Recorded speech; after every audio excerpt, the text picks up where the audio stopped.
হাজালে মজলি আসসালামু আলাইকুম ভাইরা। সূরা আবাসা আয়াত নাম্বার 4, এই আয়াতের ভিতরে আছে উপদেশ গ্রহণ করত এবং উপদেশ তার উপকার হতো। দেখেন ভাইরা, আল্লাহ তাআলার কথা কোরআন মাজিদের ভিতরে আছে। কোরআন মাজিদের এই বাণী নবী এবং রাসূলগণ মানুষের কাছে প্রচার করেছে। অর্থাৎ এই কিতাবের ভিতরে যা কিছু আছে, নবী এবং রাসূলগণ সেই কথা সবার কাছে প্রকাশ করেছে। তারা উপদেশ দিয়েছে।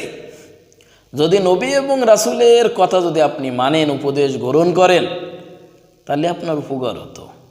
দেখেন ভাইরা, এখন তো নবী এবং রাসূলগণের দরজা বন্ধ।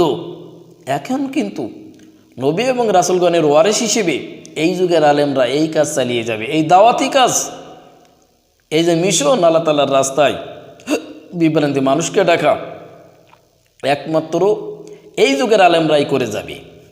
অতএব আপনার উচিত হবে যে আলেমদের সাথে ওঠা বসা করা, তাদের কাছ থেকে উপদেশ এবং নিষেধ দুইটা গ্রহণ করা। যদি আপনি গ্রহণ না করতে পারেন ভাই, তাহলে আপনি সঠিক রাস্তায় টিকতে পারবেন না। আপনি কিঞ্চিত পরিমাণ এই সত্যের পথে আপনি টিকতে পারবেন না। কারণ কোরআন মাজিদের ভিতরে আছে যে সুদ খাওয়া হারাম। সুদ একটা বড় ধরনের গুনাহ। এখন যদি আপনি বলেন যে না আমি সুদ খাবো, তাহলে কিন্তু আপনি কোরআন মাজিদের এই রাস্তায় চলতে পারছেন, আপনার দ্বারা কষ্টকর হয়ে যাবে। কোরআন মাজিদের ভিতরে আছে মানুষের পরে কোনো জুলুম করা যাবে না।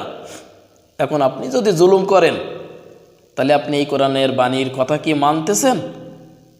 কখনো গ্রহণ করলেন না। দেখেন পারে, এগুলো আপনার বুঝতে হবে। ভালো এবং মন্দ দুইটাই যদি আপনি বুঝতে না পারেন, তাহলে কে আপনাকে সাহায্য করবে? আল্লাহ তাআলার সাহায্য তখনই আপনার পরে আসবে যখনই না আপনি আল্লাহ তাআলার রাস্তায় অগ্রসর হবেন। দেখেন ভাইরা, ইসলামের কথা বোঝা সহজ, কিন্তু মানা কঠিন। আপনার সামনে কেউ দাওয়াত দিলে আপনি বললেন হ্যাঁ ইনশাল্লাহ আমি মানবো, কিন্তু আপনি সেইটা বাস্তবে রূপ দিতে অনেক কষ্টকর। কিন্তু আপনি চেষ্টা করুন, দেখবেন ইনশাল্লাহ আপনার জন্যই চলা সহজ হয়ে যাবে।